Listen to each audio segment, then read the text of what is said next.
Welcome to another episode of Ruff Talk VR, a weekly podcast with in-depth game reviews, exclusive developer interviews, and the latest MetaQuest and virtual reality news.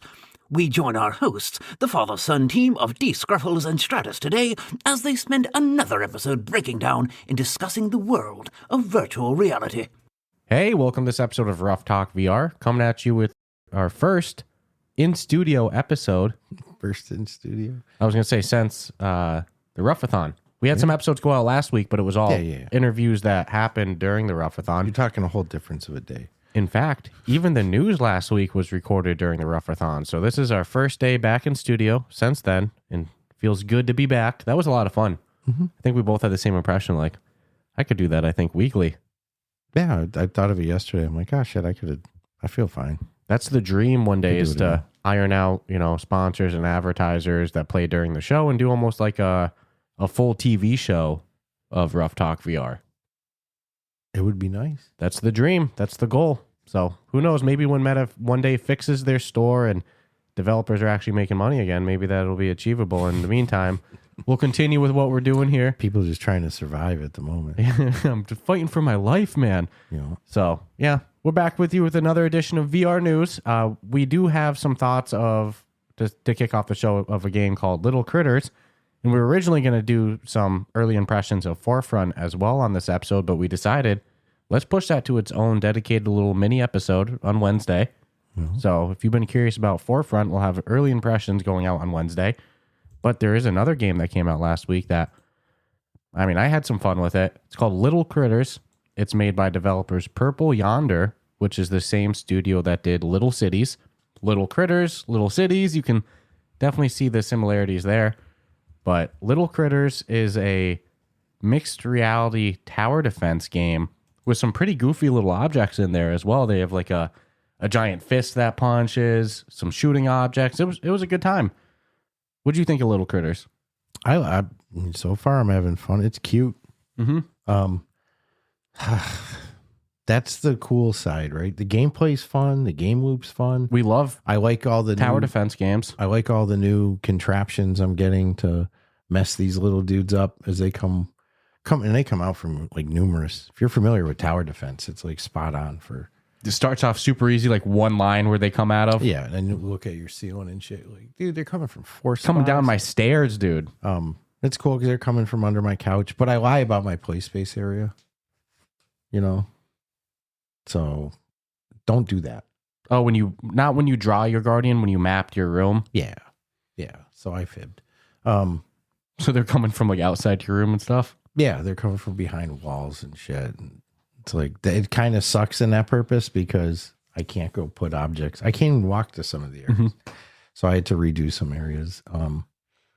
It's enjoyable, dude. But it's like I'm a tower rhythm, tower defense, flying, driving, bullet hell, survival, bullet hell. It's like at this point, roguelites. I can't deny it anymore. Yeah, it's all the same. Big fan of rogue. We used to say we weren't too, and I have so much fun with every roguelite we play. It grew on me. Eat something long enough, you're going to start to enjoy it, right? Shit, puzzle games. I don't know if you said puzzle games. Throw puzzle games on. I expect you to die. Where is it? Just saying. We interviewed. You know what? Talk about tight-lipped. Well, what? Tight-lipped. We had 3 people from the studio in front of us, and we didn't even ask. Yeah, we probably could have gotten some.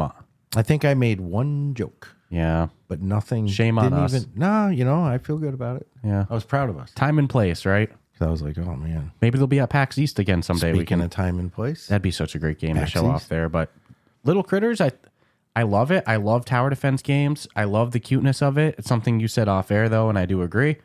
I do wish that there was some VR only mode option to it. Yeah, put you in a fixed, which I kind of get why they don't. Because the way you put everything around. Part of the whole structure of the game is to have that play space to put your stuff on the walls or put it on the floor and set your traps and keep them off your shit. Dude, it's pretty fun. It is fun. I love when I play these mixed reality games and Tracy's sitting on the couch and then it's like at some point she's going to become part of the game. You had that happen with Drop Dead the Cabin. I wish I had that on film. Something like jumped on and ate her, right? Dude literally flew through the window and jumped like... Obviously, the game didn't know that she was there. It's just coincidence. No, just 100% coincidence. She's sitting on the couch watching her fucking iPad or whatever it was, and it jumped like on her legs and was like... It looked like was using her as the foundation for it to stand on to be all like... Bah! But to me, this is... I was like, holy crap. This is peak incredible. mixed reality. While I do wish there was a VR mode, like if you're going to make a mixed reality game, this is a perfect I'm going to feel way like to shit do if it. there is, because I didn't check. I didn't see it, to be honest with you. But I'm going on the fact that there isn't. But check this as well. It's got 25 reviews on the store. It's $19.99. Crushing it. 25 reviews is pretty normal these days, unfortunately, but it's got a clean 5.0. Mm-hmm. Not a single person has rated it less than 5 stars. Well, I mean, it works good. Pretty open about what it is. For a mixed reality game, like I said, it's peak mixed reality. So if you like tower defense games, you like mixed reality, Little Critters is a home run. Purple Yonder's 2 for 2 for me. What are they actually charging? $19.99. Yeah, that's worth it. Yeah. I know I haven't even unlocked everything yet. There's a good amount of levels in there.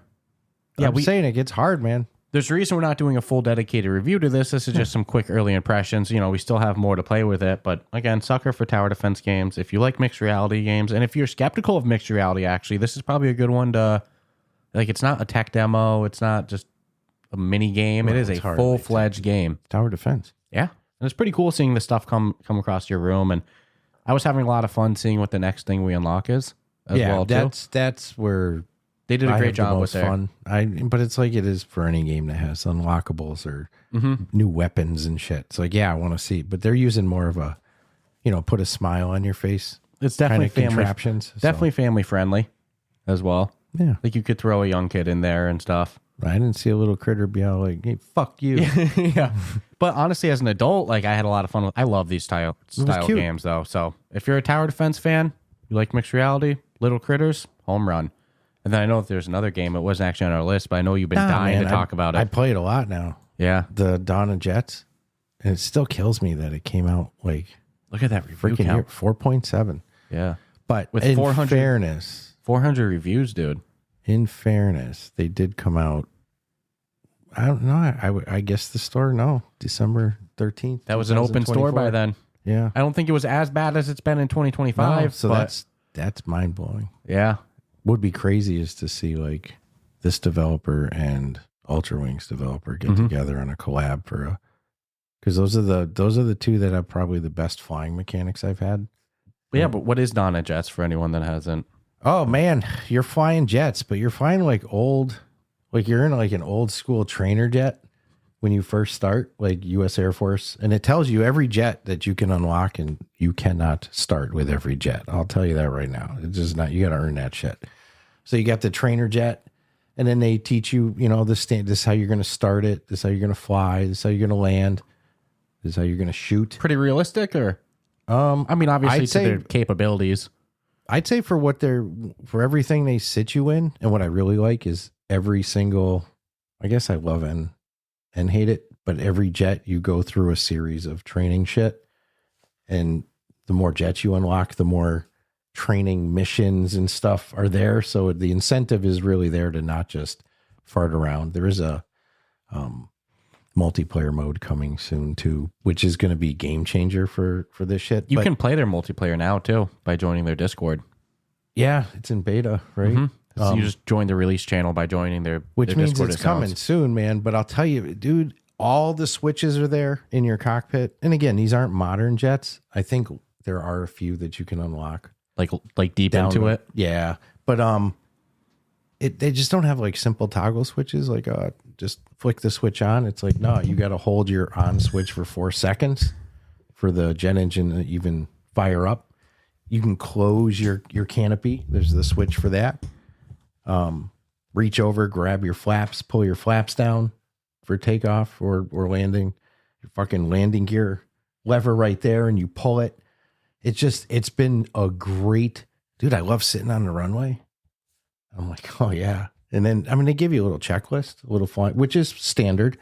But now I got the shit memorized. I'm like starting that bad boy up, stick my head out the window, look at my wings, check my controls, make sure all All my rudder controls are working. You can play it with controllers only. Like just use your thumbsticks to fly and stuff. Or you can do the grip to grab. Which do you do? The stick. I do the grip to grab. So much more realistic, I imagine. Yeah, like immersive and stuff. It's you can pull G-forces in it and your dude will start blacking out. He makes the little, click sounds you make to not black out, but I haven't pushed it to blackout point. Oh, you can? I'm assuming. If he starts to make those noises? You pull into those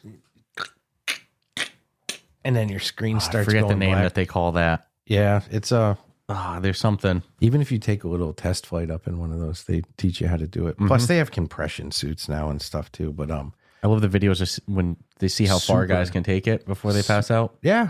I mean, dude, you can pass out. You'll wake up once the thing slows down. I think all those pilots have passed out flying. Oh, I'm sure. Think of it. You do it all the time. You're going to push your limits. Yeah. Wake up your fucking $30 million billion aircraft loaded to the gills with weapons. But I think real life flying, it's great. I'm loving the missions. Real anxious to know a roadmap for this game. I mean, it's been out. It runs real smooth. I think Exceptional soundtrack. I think you saw Exceptional. Really? Soundtrack. I haven't hopped in yet. You've just been telling me about it. Oh, dude, I'm not going to lie. You've It's been like hyping it up to me. They have that like soundtrack that like Walkabout has where it's like, if you asked me to hum a song, I couldn't. But when you're in the game and it like, dude, it's good. I'll be flying over to a mission that's like far away and I'm taking my time. I'm looking outside, dude, it's tight. You've been It's telling so me too good. that the dogfights are intense. Fuck. Oh my God. The computer dudes, them planes move. But then I was starting to learn like some maneuvers that I've actually never done before. And I'm like, oh man, this is just going to be brutal in multiplayer. I'm curious if the multiplayer, if we get to play on the same team or it's going to be completely PvP. If it's completely PvP, I'm getting my ass kicked. But That's people are teams good would at be this. better only because, you put 30 airplanes in the air and it's every man for himself. Yeah, that sounds intense. That's a lot. It's like you could just spray bullets across and people are going to get hit, but I don't know. I'm loving every second of it, dude. I'm a flight junkie though. And this is hitting it. Oh, I got to check it out. Yeah, please. I saw the developer comment on our Chris Stockman interview as well too, and I was like, "Oh, this is funny. You've been playing it. You saw it from Tom Plays VR." Yeah, he posted it was just a simple little video. He's like, "Oh man, great game." And I'm like, how has this slipped? How has this slipped me since December, dude? Like you said, you're a flight junkie, so this one's right up your alley. Interactive LLC, $24.99, and it's worth it. Yeah, developers crushing it. And he's obviously working on it. They're running the beta right now for multiplayer. And we heard it in our live stream too. Someone's actually been playing it multiplayer. So it's pretty good. So if you like flying games, Dawn of Jets, baby. Yeah, we'll do more of it. Maybe we can even get the developer on for an interview soon. Yeah. I got to check it out as well. 4.7, dude. I got to get good, and then we'll hop in that multiplayer. I'm excited. I don't even know why. Who knows? Dude, 400 reviews for early access and By today's standards. not that's really like, being pushed. Yeah, that's awesome. It's like Gorilla Tag numbers. And then the first one on the actual list of news, this was cool for Meta. I mean, look, Meta needs to fix their fucking store ASAP. I saw people some new user on Reddit was like, "Hey, I bought a Quest. Is there games on the Quest?" And I was like, "What?" But it makes sense. Think you never fired up a headset. You fired up, and he's like, "Is the only thing that's being pushed? Is the only thing on the store free social apps and stuff like that?" And dude, there's hundreds of good games like Dawn of Jets, and it's so easy to miss them. So Meta's got to fix their store, but at least they're investing into the store. And Meta has something called the Oculus Start program, which is basically direct access to support developers, through actual support, advice, all that stuff. Launched years ago, mentorship, all that stuff. And now they've announced a Meta Start developer competition for 2025. And developers, if you're not in the Meta Start program, it's apparently very easy to apply and join. So Meta's running a competition for the Oculus Dart program with a total of $1.5 million in prizes, but that doesn't all go to one app. There's different categories. There's best entertainment experience, best lifestyle experience, best social game, best casual game, and then a judge's choice one as well. And each one of those categories, besides the judge's choice is going to be 6 winners that each get $30,000. And then each one of those other categories I mentioned, first place winner gets $100,000, second place winner gets $60,000, and then there's an honorable mention that gets $30,000 in each one of those respective categories. So there's some description of, best entertainment experiences, an experience that makes consuming or watching content more immersive, interactive, yada yada. Casual game, a game that's accessible, single player, and designed for quick, engaging fun. I think Little Critters would even qualify for that. So if you're a developer, looking for a little extra coin, definitely check out the. Who isn't? I know, right? And well, when you're not selling apps, when you can't sell your game because it's buried by Gorilla Tag stuff, And then additionally, there's special awards for implementing specific features, such as best implementation of hand interactions, best use of pass-through camera, best immersive experience built with spatial SDK, best immersive experience built with immersive web SDK, best Android app leveraging features unique to MetaQuest, best Android utility app, best Android app for travel mode, and best experience built with React Native, which is another one of their developer tools. So, I mean, hey, look, I love to see Meta put money back into developers' pocket, especially if their store is a mess and nobody can sell apps. Yeah, Meta, if anyone from Meta is listening, the store is in such a bad spot with curation and what's pushed. Don't even get me started. I'll do a whole dedicated episode ranting about it someday, but I'm all done talking about it.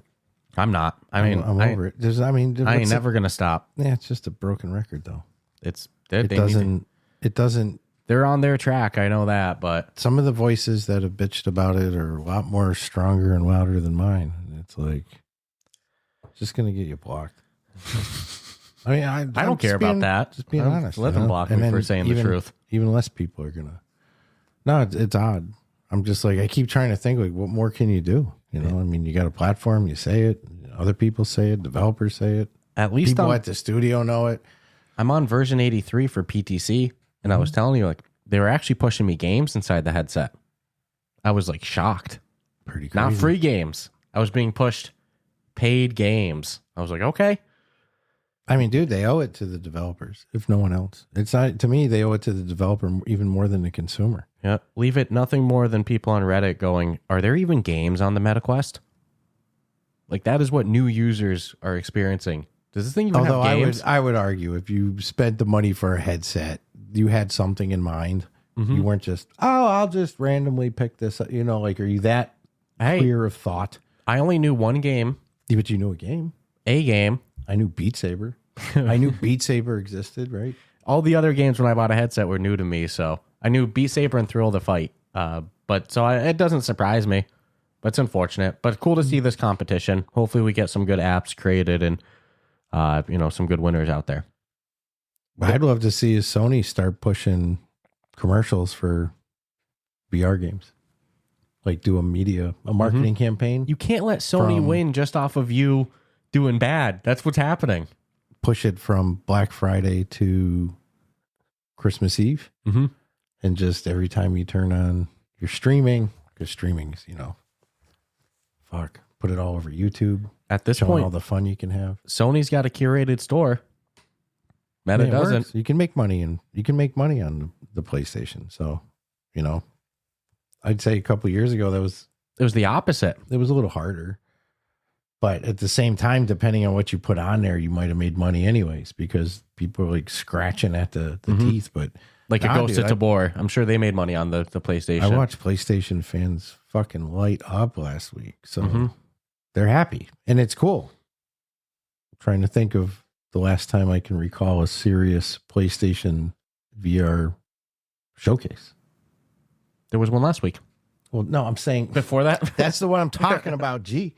Yeah, you know what I'm saying? Like that much hype for it.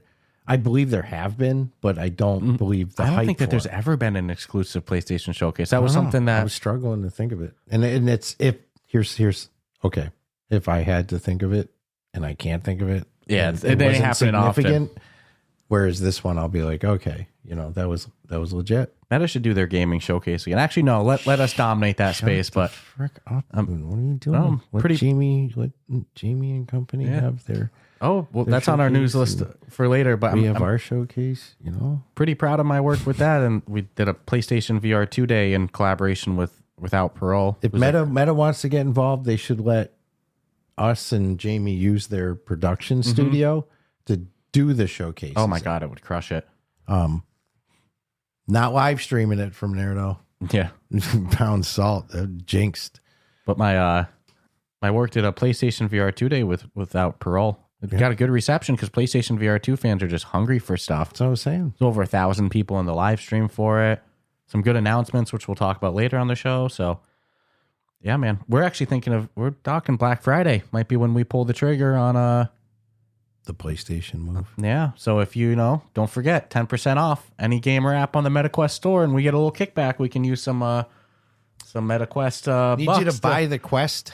So we can go buy Quest use games. The referral code to buy a PlayStation. Go use our referral code, 10% off using code word RuffTalkVR. We'll take some of that money and put it towards PlayStation VR 2s. That is so comically wrong. I would have no interest if they had a curated store still. You're pushing us away. As well as some other things, which I won't talk about now, but that's a different story. Yeah, I'm like, I can overlook the store because I just want to support the devs. I really do. I think there's something you want to say. I should have had this on the list. Yeah, no. It's cool. But coming around the corner, I would tell people, keep your eyes and ears open. But Grim is going, dude, I'm shocked it's going down before the end of the year, to be honest with you. But they're going full release. On November 13th, Grim is leaving early access. So that is freaking Thursday of this week. Thursday, yeah. So I went in last night. Damn, dude. Made me happy and sad in a way. Just to see where it's been to where it's at now. So that was the happy and sad. I was like, huh. Just like, when I've been like, I wish I could play this really janky, broken version of Ghosts of Tabor. You know what I'm saying? Like, I want to load in having to hold my backpack and praying that, wouldn't it be funny if on April Fool's it was Mars again just for that one day? No, I don't think Spoon's going to want to deal with that shit. Well, look how far it's come. The servers are stable. How good did it feel when you went in the other day? It was smooth. Butter smooth. Yeah, it was smooth. I heard someone from the studio use the word buttery smooth. And I'm like, that's quite a claim. Let me go confirm this. I was trying to think of like, how can you describe it? It's like almost like moving through, like the difference between moving through a windstorm or moving through water. You know, water's much more smoother, more rounded. No, the graphics were good. The movement was good. We're on Earth now. In case anybody missed that, Mars is gone. I know we talked about that when it happened, but that was the part of the good and sad. I went to one of the Biodome locations. What used to be the Biodome. And I'm like, man, this was your safe spot. It's odd to me too that I don't need oxygen. I need water and food. I just pick up mushrooms. I got mushrooms all over the place. The whole world is full of these mushrooms. I think that's a much more for a new user, it's palatable experience. Yeah, the survival aspect is a lot easier right now. Servers were pretty they looked like they were doing pretty good last night. Nice. Yeah. I'm excited. I say let's melt like it. I was not looking for a big server at all, and I'm like, shit. I'm like, there's many one options. With 3. So, but yeah, it's cool. It's smooth. If those interested, man, I'd scoop it. It's coming full access, full launch the 13th of this month. And if you own Grim and you haven't hopped in a bit, you got to check out Earth. Check out the performance and let's melt those servers on the 13th. And I'm not. Let's get everyone in there on the 13th. I'm let's not going to blow shit. Spoon spot, but you've seen some of the stuff. Yeah, he's posted I was tempted to say it, but I'm not saying it. No, I'm not saying it. nothing. Go check out the Grim Discord. Don't think I didn't go looking for one particular thing last night, though. All I'm going to say is Spoon is cooking. Spoon Fed, one of the awesome supporter of the show as well, too. Spoon's just a great guy. And Mrs. Spoonfed. Yes, they'll now be on the end credits of every episode as well, too. Whether you like it or not. Which thank you to everyone that supported last week on the Ruffathon. Everyone that did their $50 or more, your name's now on the end credits. And every episode wasn't just a one and done. Restarting the construction of the studio. We're ordering some supplies ASAP on it and going to be kicking that off. And there's going to be some people that actually have their name on the wall. I sent Wicked Stewie a message this morning. Asking for some advice. Yeah. And you know what's crazy? He's, you can tell by the way someone talks if they're legit to their craft. Oh yeah, 100% legit. Using like inches off center type language. And without me even, I was vague. I just said what we needed.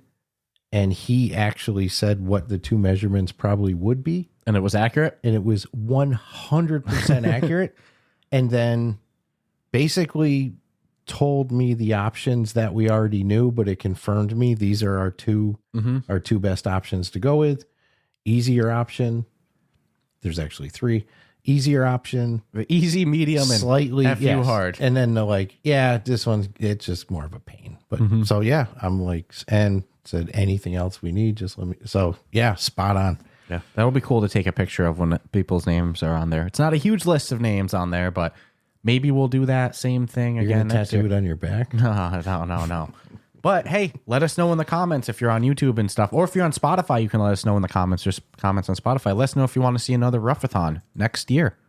I think it's a good way to close out the year. I just want to. I want to do it. I want to do it. I want to do it. Ruffathon can take a back seat until the showcase is over and the 5-year anniversary. I'm not going to spend half a decade and be like, oh, I'm doing the news. That's just not happening. Yeah, let's hear some suggestions of what you want to see. I'll do the news live for it. For our 5-year. Maybe we do another Ruffathon for the 5-year. 5 freaking years. Maybe we do another all-day stream for the 12-year. Yeah, I mean, 12 some year? thoughts. Let us know in the comments. Do you want to see another Ruffathon? Do you want to see something special for the 5-year? Let us know. Curious. If 5-year comes and goes with nothing, I'm taking a week off. I'll take my first. I'll see you again in 5 years. Nah, man, it's 10 years or nothing. So I think it's time for your actual first news. We've rambled quite a bit, Yeah. So this was good news again for the PlayStation community. But y'all's got Vracer. This came out last week. This happened at the end of last week. After what do they officially call it? PlayStation VR 2 day. PlayStation VR 2 day. So Vracer, Hoverbike. We've talked about it on this show numerous times. Fun as hell. I'm curious. I'm guessing the PlayStation community's loving it. Feedback seems positive. It's got a 4.9 overall. Dude, I mean, store. It's smooth as hell on Quest, so I can only assume it's not running bad on... Oh, it probably looks so beautiful on the PlayStation VR too. That's what I'm wondering, man. It's like soon we'll be able to actually tell you. That's our goal. Yeah, I mean it's time. It didn't make sense before to make the investment into PSVR 2, but now we're seeing like really good titles that we enjoy on the Quest. You got Ghost at Tabor on there. I don't plus the exclusives. I want Turismo. 289 ratings on the PlayStation VR 2 store, and that's less than a week. It's only been like 4 or 5 days. Launched on, what was that, Thursday? Yeah. So it's like, dude, people are hungry to pounce on that. I think it was Tuesday. I don't even know what day it is anymore. Was it Tuesday? Yeah. Can I tell you the fucking week I've had between our Ruffathon into this PlayStation Ruffathon into the PlayStation VR 2 day, and now it's back to our showcase? Yeah. My man, I'm skin and bones right now. So no, I'm excited for them getting it on that platform. The perfect day to launch it on the platform when you have that audience watching anyways. And I already know they're going to do good. Yeah. What the hell, man? It's a good game. Very proud of my work on that one. And again, it was cool to see the PlayStation VR 2 crowd like get something dedicated to them, because like you said, you can't even think of another example of it. So yeah, it was cool to see the PlayStation VR 2 crowd get something special, and cool to see, 289 reviews already on the PlayStation VR 2 store, or the PlayStation store. If I'd be excited to, I mean, look, Little Critters got 25 reviews so far. Meta can't lose just off of making bad moves. It's like, the Homer Simpson, the Homer Simpson boxing match. You know, that's how I feel like PlayStation VR 2 and Meta is right now. Like Meta was throwing haymakers for so long, and then they gassed out, and Homer Simpson out here is just, you know. I'd use the word complacency. Not gassed out. They have plenty of fuel in them. Yeah, they're down to subsidize anything too. What a good story we had in 2022. How good things were. It's all right. Vracer Hoverbike. Snatch it up on your PSVR 2s if you got them. If you got it. And if you're like us, maybe the time is coming soon. So this next one's cool. Or if you don't have it for Quest, certainly get it for Quest. Oh my God. Yeah. If you don't have it on the Meta Quest yet, it runs. It's just out now for PlayStation. But like I said, it runs fantastic on the standalone. So you only had one complaint about it too, and they fixed it in like a week. So it's not a complaint. Yeah. It was like, and that was like day one. Shit. I think I had it early. And then it launched fixed. Or it fixed like a week after or something. So there was a time where if you clicked in the thumbstick, it brought up a pause menu, but that's no longer the case anymore.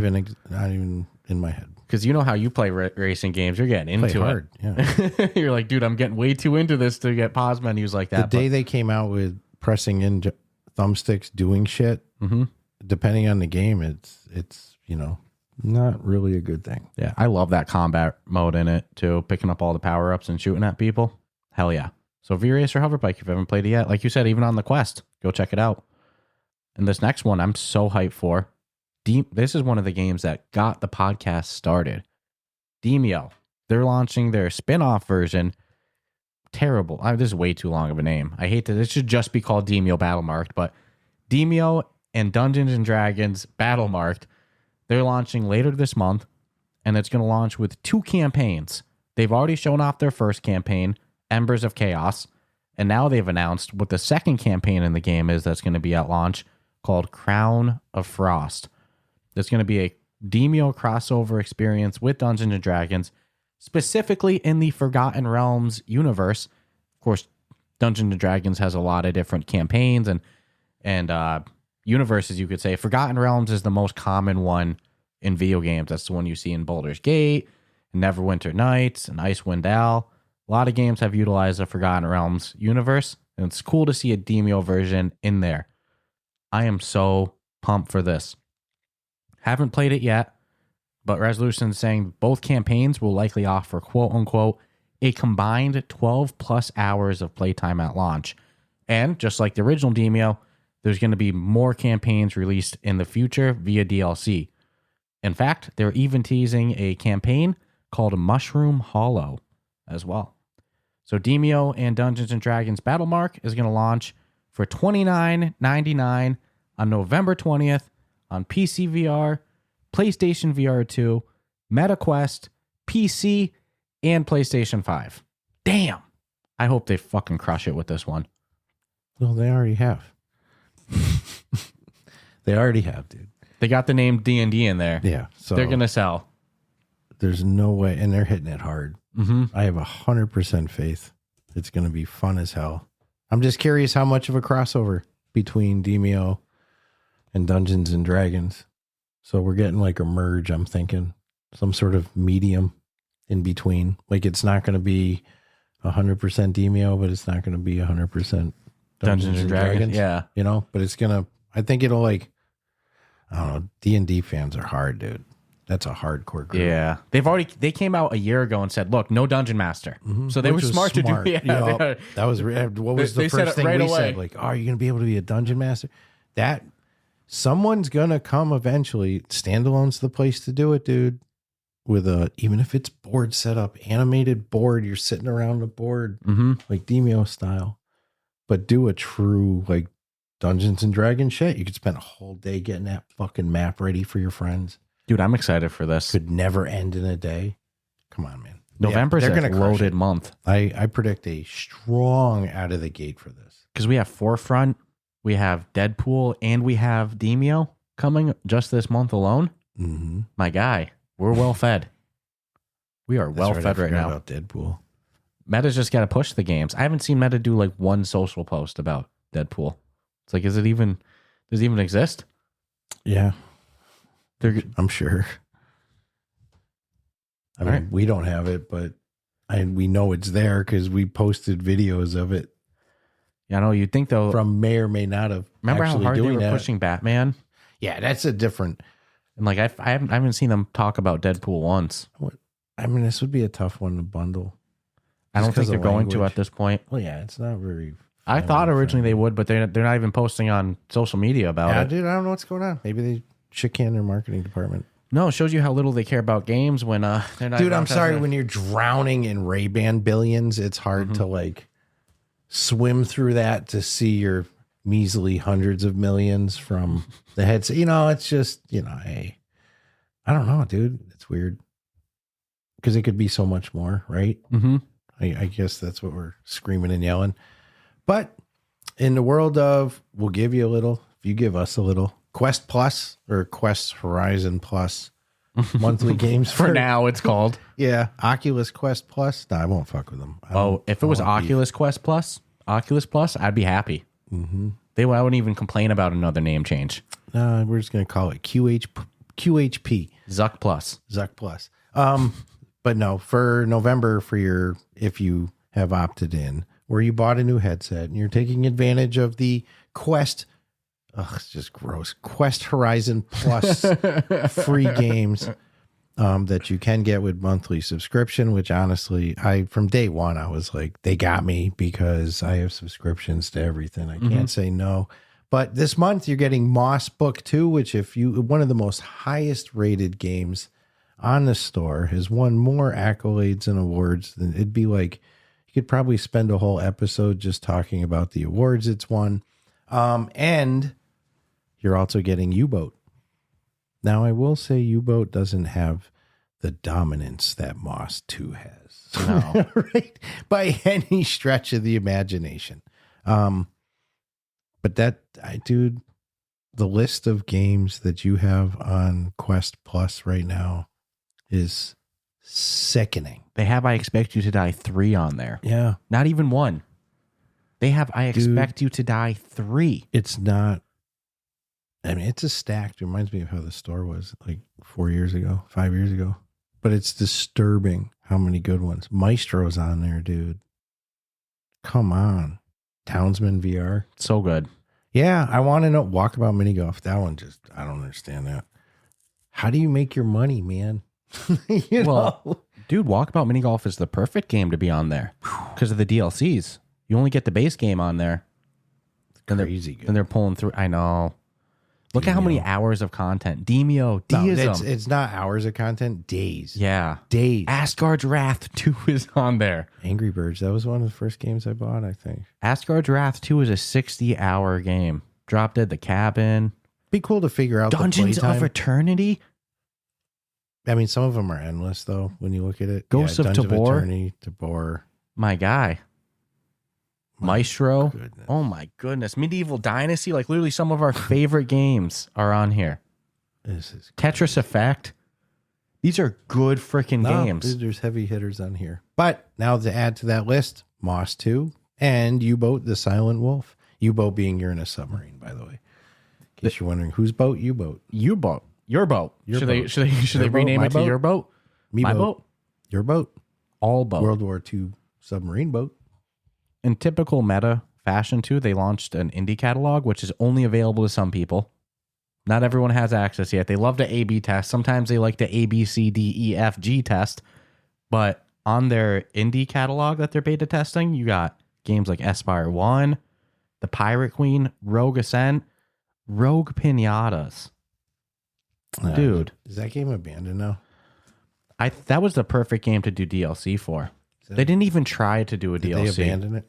They didn't even try to do a DLC. Because I haven't heard nothing, right? I haven't seen an update or anything to it. I know we know they're busy, but I would buy a DLC for it. $5 for a new level, new couple levels, new character. new character. Let's go. I mean, I'm always going to use my wand guy. Mm-hmm. My wand guy. Well, you say that, Yeah, that's true. Maybe they come out with a better one. but they come out with a lightsaber. Yeah, that's a good point.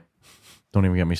I love when I made the joke to Ryan during our Dungeons of Eternity stream. I was like, if I was you guys, I would have a lightsaber build, a Star Wars quiet. build. And then JJ, their community manager, goes, "No, he's not denying it." Crickets. They were so fun to live stream with. They were good. I'll get those videos out of Dungeons of Eternity and Walkabout out this week. Walkabout. That was a fun, dude. David did good. Who won? Either you or David. I'm pretty sure I did. Okay. I was kicking everyone's ass in the beginning. David has a knack for angles. Mm-hmm. He was doing some shots. I didn't know that you could go that way. Yeah. I was like, damn, right, David, I see who in the studio's playing the most. No, I feel like I can hold my own in Walkabout. Yeah, no, you do damn good. I did probably my worst I've done on that course in a while. I tanked that last hole, which I've never done before. Yeah, I was disappointed. You're like you're the one that taught me how to do this one. The only reason I get an albatross is because you showed me that. Dude, I was so pissed. Simple little. Edward must have been watching live and turned some shit on my end or something. The remote control ball. Yeah, Edward, why are you doing that to me, buddy? Anytime I start doing bad in Walkabout, I'm like, man, they got me on some special build. Ooh, that just gave me an idea. What's that? Oh man, what if for one of the courses they have it for when you're playing with your buddy, they activate the traps?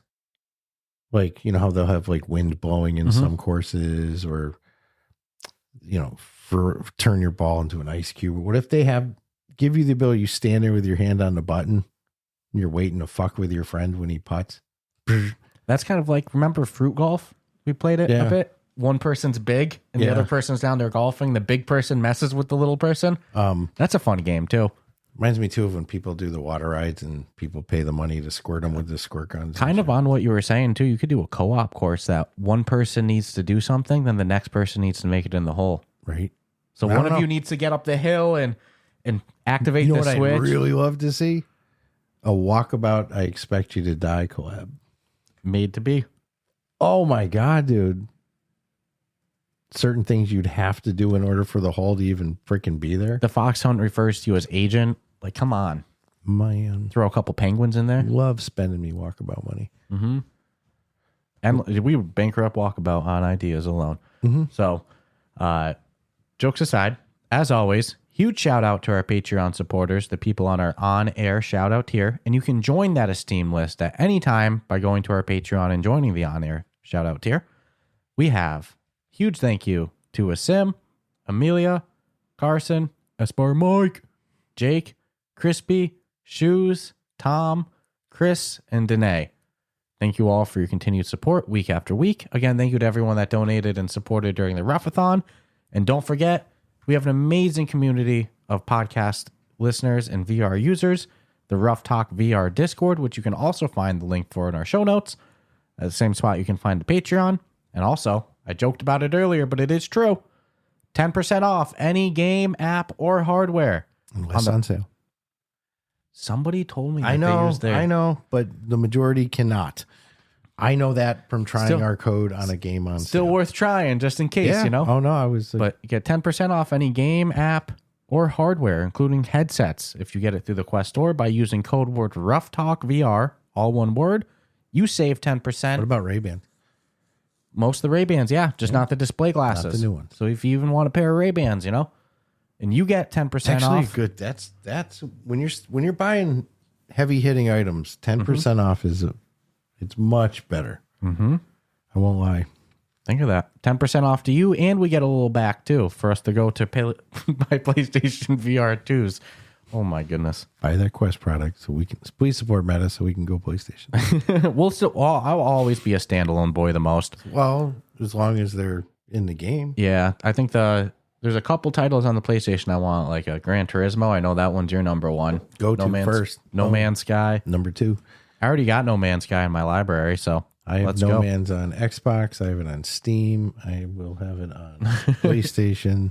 They've done such a good job updating that game for the disaster that I spent money on launching it, you know? I'm not, dude, we've talked about it before, so they didn't deliver on their promises. That's true. It was way ambitious. It seemed too good to be true. 10 years later, it's about to the point that they sold it as. But what they delivered on day one, it's like, there was an endless universe. It's like, you're not going to run into any players in here. This is like, so they delivered on that aspect. I could fly a freaking...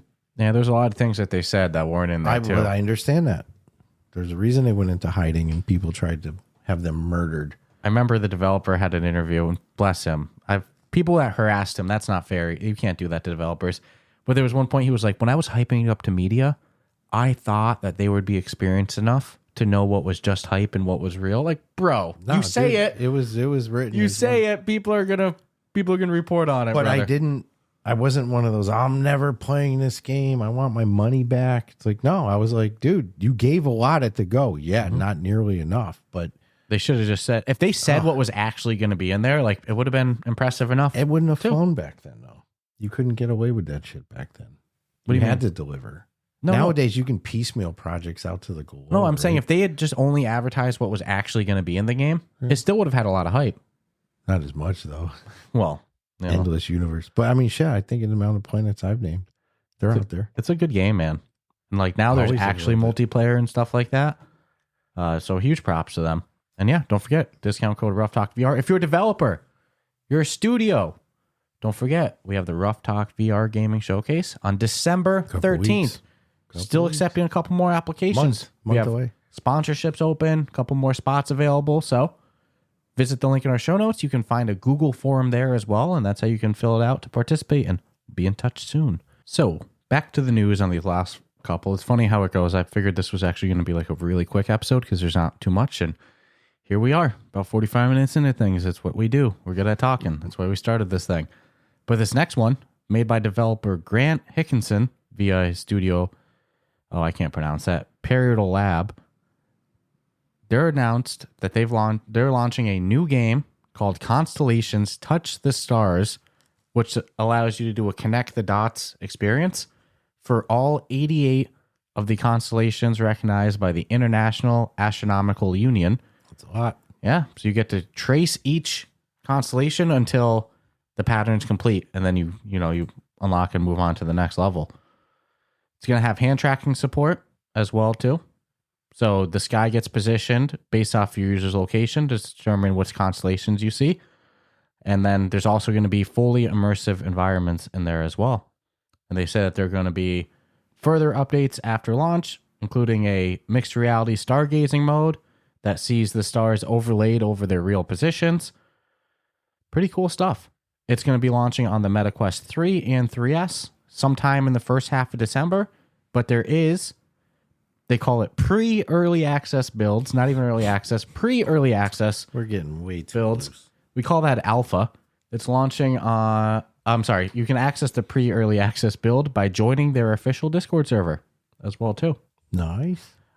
I love star apps, like space apps and stuff like that in VR. I think it's such a home run. So cool stuff. Constellations, touch the stars. I'll definitely check this one out. I love this kind of stuff. Yeah, that's a lot though. 88. Mm-hmm. Is it 88? That's what they said. 88 constellations that are all 88 constellations recognized by the International Astronomical Union. Damn, dude. Yeah. Get to learn other than the like 12 that I'm familiar Here's the with. Little Dipper. Right? They could make shit up. I would never know. Right? Yeah, right. Like, look, it just made spelling words, dude. All right, no, that's cool. I'll try it. Yeah, it's a cool experience. So we got a new list of the 50 best selling games on MetaQuest. This excludes free-to-plays. Otherwise, it would be 50 of the free games on MetaQuest, because sadly, that's how shit goes. Funny you don't get Population 1 in the list then, too, because they used to be paid, but they're not now, so they're off that list. Right. But Assassin's Creed Nexus is now on the list as one of the highest, I guess, best-selling games ever.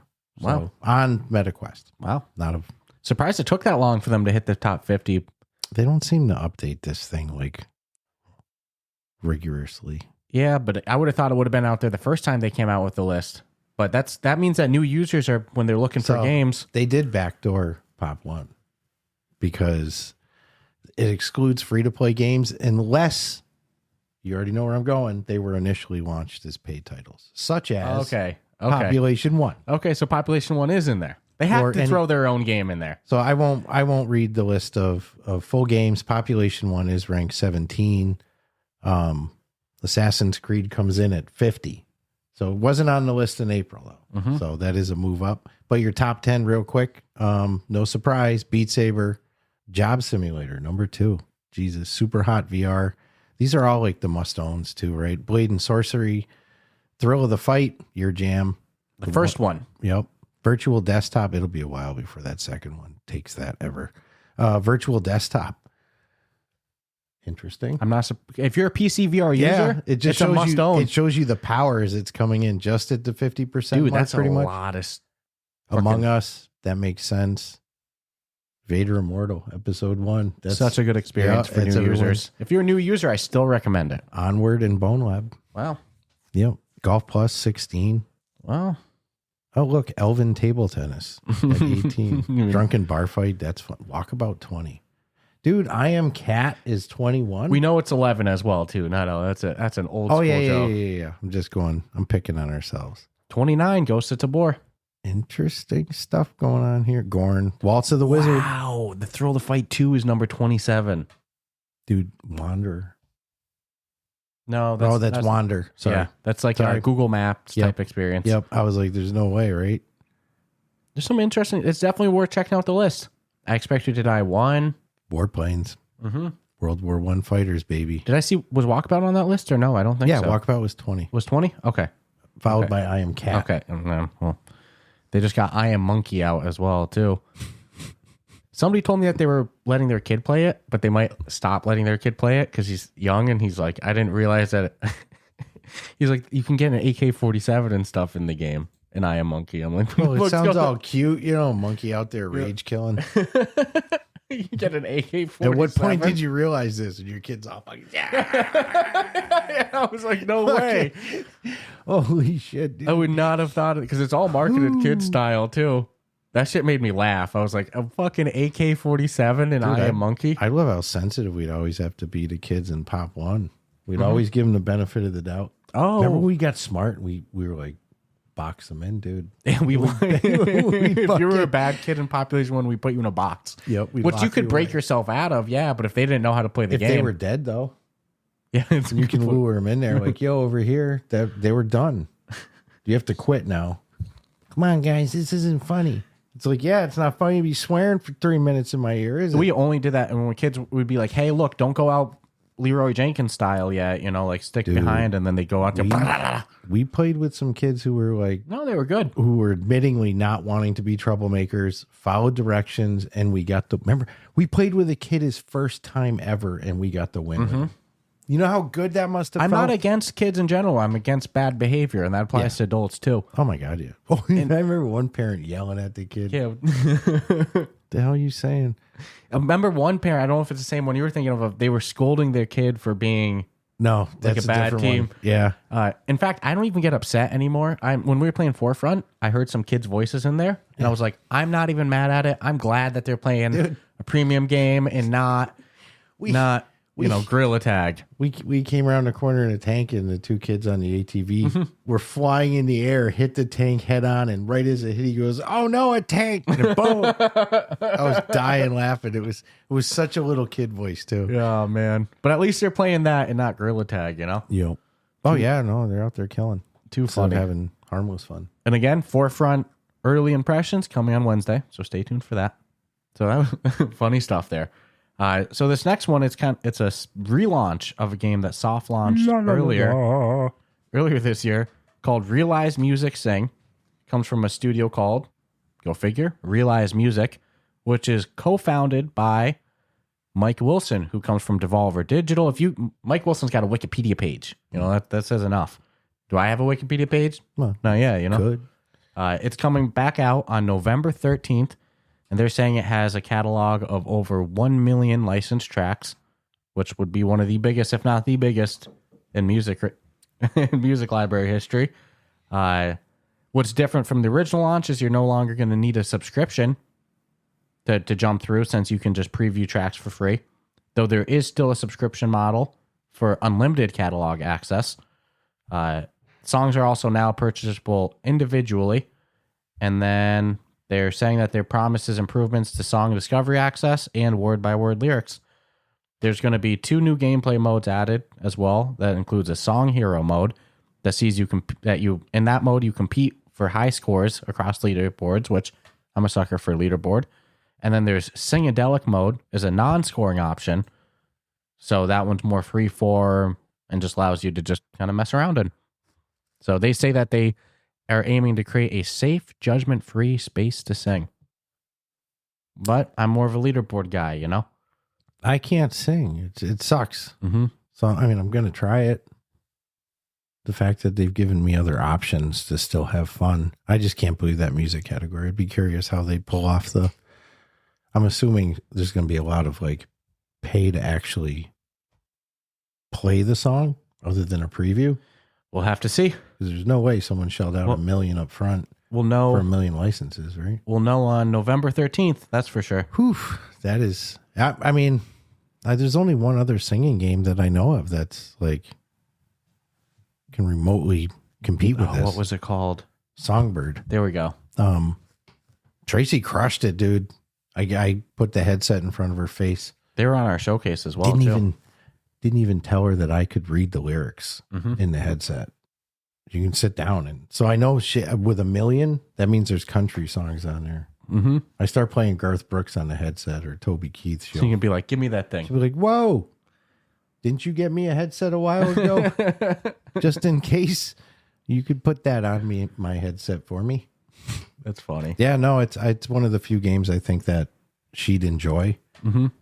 Because you don't have to play it standing up, right? It's singing. We need to hop in there. It's not called sing and dance. We'll know on. It's just called sing. That's this Thursday. This Thursday's got a couple of them coming too. So interesting stuff. But Realize Music Sing relaunching this Thursday, November 13th. Well, you talk about something coming that has people hyped and psyched and talking, and I see videos and I see important faces making little announcements. There's a lot of hype for this, dude. I'm talking about Roboquest VR. It is coming out November 20th. That's like a handful of days away. A blink, an adulthood nap for Steam and PlayStation 2 and PlayStation Quest. VR 2. Yes. PlayStation 2. VR 2. Games still come out for PlayStation 2. They might as well. Games still come out for the Dreamcast. There's a lot of 8-bit shit out there. While the Quest version is coming sometime early 2026. This is one of these rare launches that's going completely opposite structured. And you know what? I'll say it. Probably wouldn't have happened that way if the store situation was a little better. And I'm being dead serious. When you could drop a title like this on and know you're going to make waves versus dropping it on and it should make waves, but motherfuckers got to find it because it's not in your face when it should be in your face. Man, if Roboquest comes out on the Quest and it's not middle of, and I'm biased. Dude, I'm just involved in the studio here. I'm just telling you, man. But that shit should be front and center on the store, right?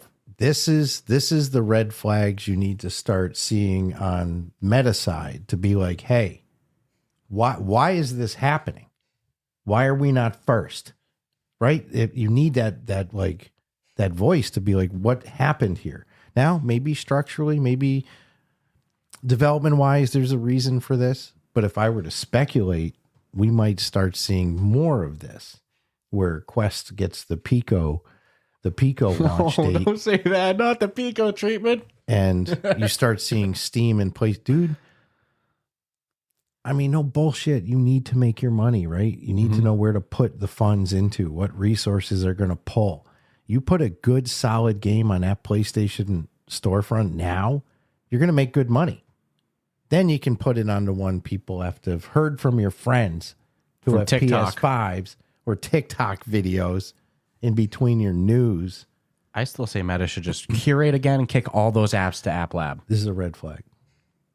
I can't say anything on that. I know. No. That's why I'm just speculating.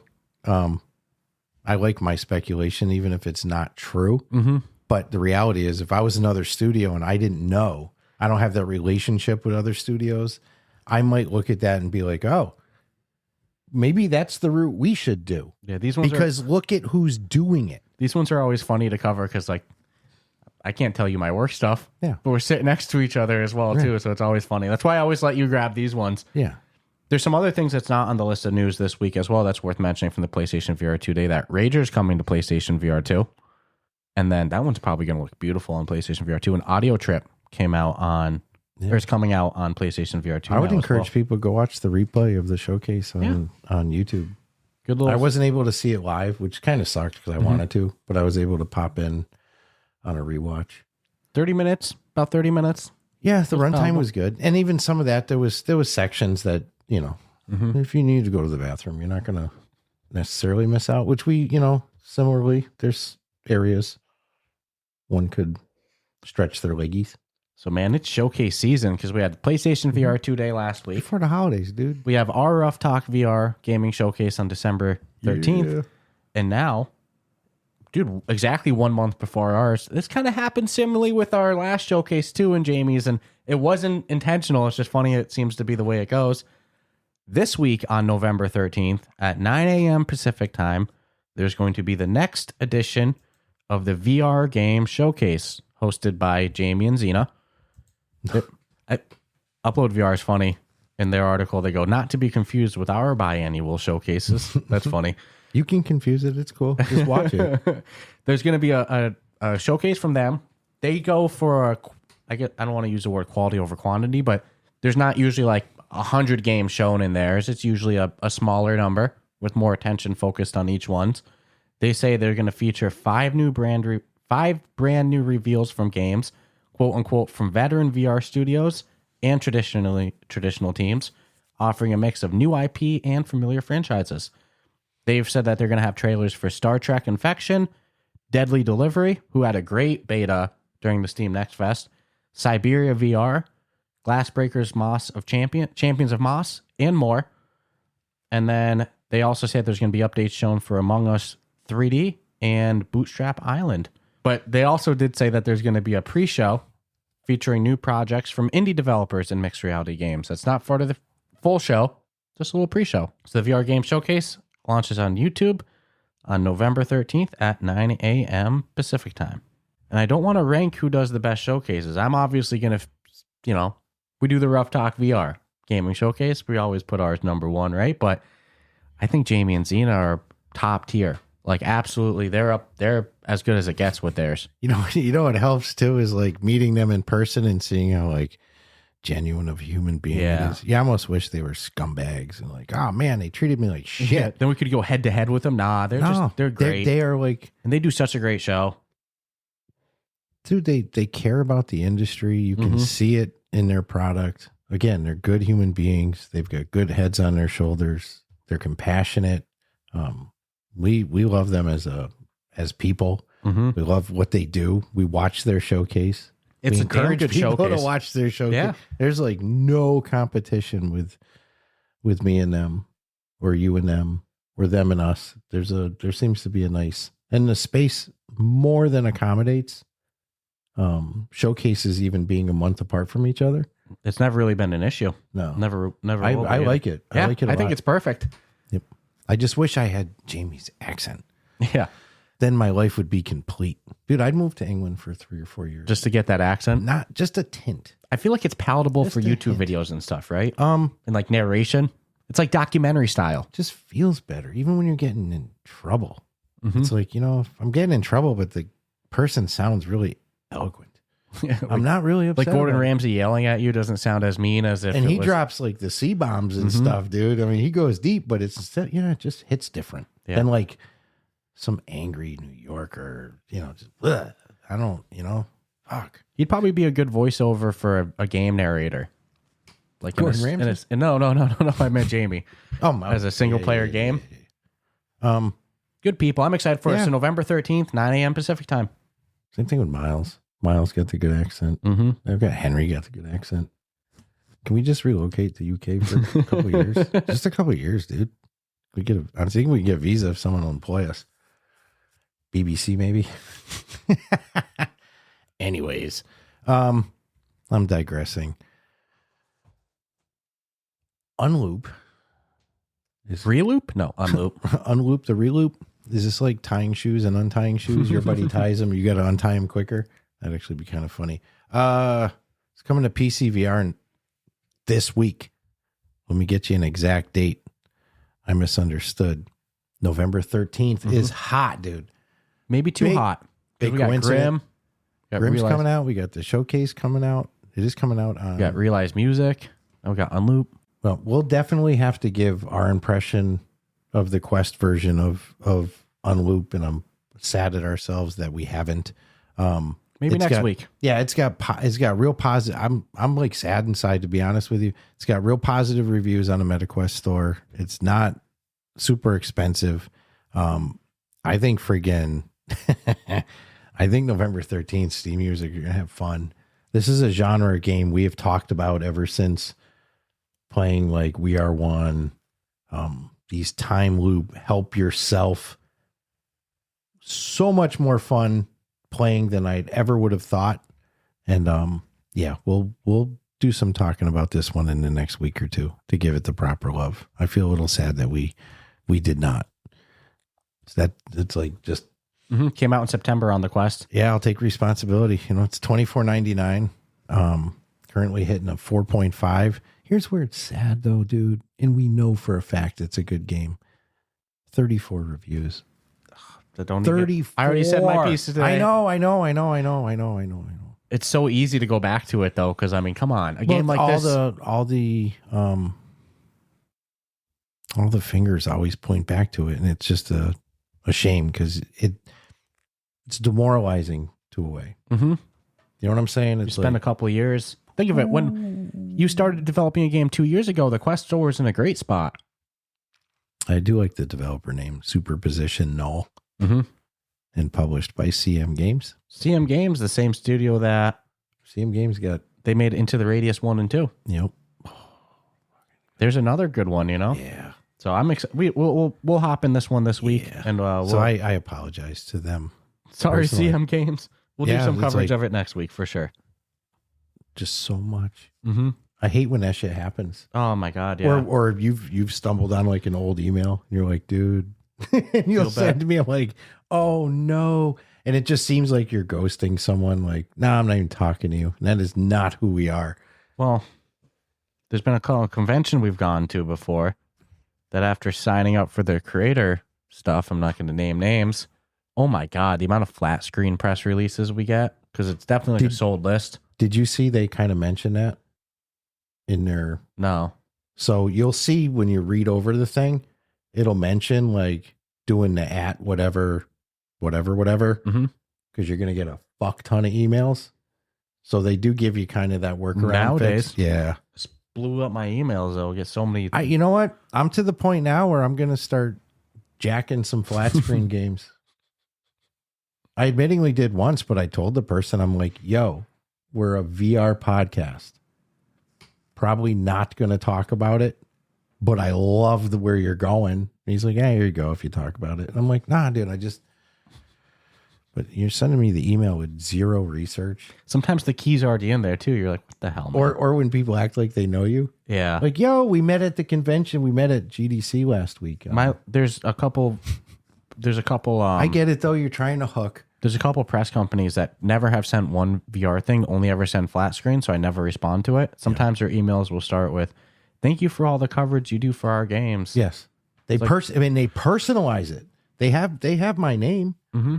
Well, that's just a simple. I know, but it's like to get you to think of like you do go to like every convention. You'd be like, a lot of times the email services, you'll put in like the code for name, so then it pulls whatever they have in their database as your name. Yeah. And auto ads. On my registration, it was like, this is the name that so other people will know you as. Minimal personalized. I give Skiva credit. He's got the bomb ass. He just writes Skiva. Mm-hmm. Everyone knows Skiva. I use my real name, right? I don't do my screen name. Skiva's just Skiva. On screen, off screen. See him on the street. What are you going to yell? Skiva! Gotta ask him where that came from, by the way. I believe we did. So this is the last piece of news, and we'll get into the upcoming list of games. We have Elements Divided. It is, they call it Avatar inspired. If you've ever seen Avatar: The Last Airbender, not like Blue People Avatar. Avatar: The Last Airbender with like fire bending and earth bending and stuff like that. Elements Divided is a PvP brawler, meaning you battle other players. It's developed by Locomotion devs and published by Fast Travel Games. It launched in early access back in April, and now it's leaving early access and coming to full launch for $9.99 on Quest and Steam. And on Quest, there is also a free 30-minute trial if you're skeptical about it. So PvP Brawler, Admittingly, I got to spend some more time in this one. I'm reluctant. Brawlers seem to get abandoned so quick. It's already been out since April. I know. That's a good sign. They have a roadmap, including updates coming in January as well, too. So Quintar had a roadmap. yeah, well, I don't think they ever did. That's a different story. Awesome game. Yeah, that one. Just awesome freaking game. That one was so. I love Quantar. They also helped that we were like unfreaking beatable in it. But that's a different story. Again, awesome freaking game. Dude, no, we were competitive good. Like tournament worthy good. Well, and then like all of a sudden I can't even get in. Maybe let's hop into Elements Divided because there's co-op in it as well too, which means we can play together. I'll try it. Yeah. Anywhere in the road plan, the word not gonna abandon. Mm-hmm. No, when I knew fast travel was behind it, gives me a little faith. You know what I'm saying? Mm-hmm. Man, somebody left him a bad review saying that you'll get banned for saying things in voice chat, and the developer responded with I can assure you that didn't happen. Basically saying, we know what you did, you know? Yeah. you know what you did too. You didn't come in saying hi. Yeah, that's too funny. I love when developers do. My favorite was first person tennis. When people were like, the ball will go through the racket, and he's like, show me video. I'll buy you 2 games. Mm-hmm. I'll give you 2 games worth of money. So I'll show you missed. So to wrap it up, we got the upcoming games through the month of December. To kick it off, we have Don't Move coming to the MetaQuest on November 10th. Escape from Herdian's Wall coming November 10th to PC VR and MetaQuest. As announced on the PlayStation VR 2 Day, we have Audio Trip coming November 11th to PSVR 2. We have Luminize Arise. I'm so excited for this one. Coming to PC VR and PlayStation VR 2 on November 11th, made by the Tetris Effect developers, so you know it's going to be good. Requisition VR, Hunt and Extract is coming to PC VR on November 12th.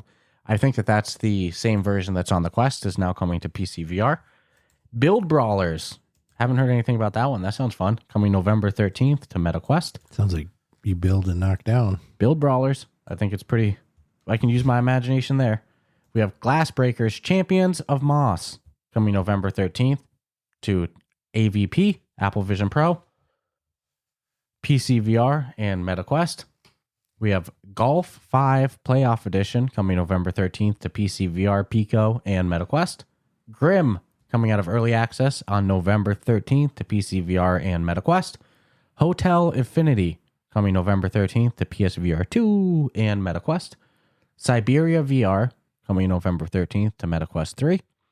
Tracked Shoot to Survive coming out on November 13th as well to MetaQuest 3. Too much on November 13th. And UnLoop also coming November 13th to PC VR.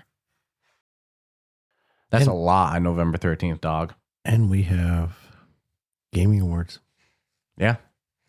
At the end of the year. It's a lot. Well, it's to start the year. We usually do it right in January. We give people till the end of the year to squeeze in because there's usually one in that last month that's going to come in hot. Couple big December drops. So, FA-18 Pilot Simulator, November 14th on Quest. We already know. Deadpool VR, hype, November 18th, Quest 3. That is not coming to PlayStation anytime soon. Thrill of the Fight 2, November 19th on Quest. Yay. Fix everything, please. Jabs are important. Demeo Dungeons and Dragons, talked about earlier. Stoked, psyched, couldn't be happier. Coming PC VR, PSVR 2, and Quest. Kablam, November 20th. I like how they do have some competition, but nothing I'd be too scared of other than one. But we got Mr. Traveler, November 20th, Quest. Roboquest VR, November 20th, PC VR, PSVR 2. That's the only one coming out on Demeo's day that would probably have any effect at all. But it might also be the younger crowd going to jump into that when Dad's done with the the Demeo Dungeons and Dragons, or the whole family can play it. That'd be freaking cool. Disc Frenzy, November 21st, PC VR and Quest. Pools, November 25th, PSVR 2.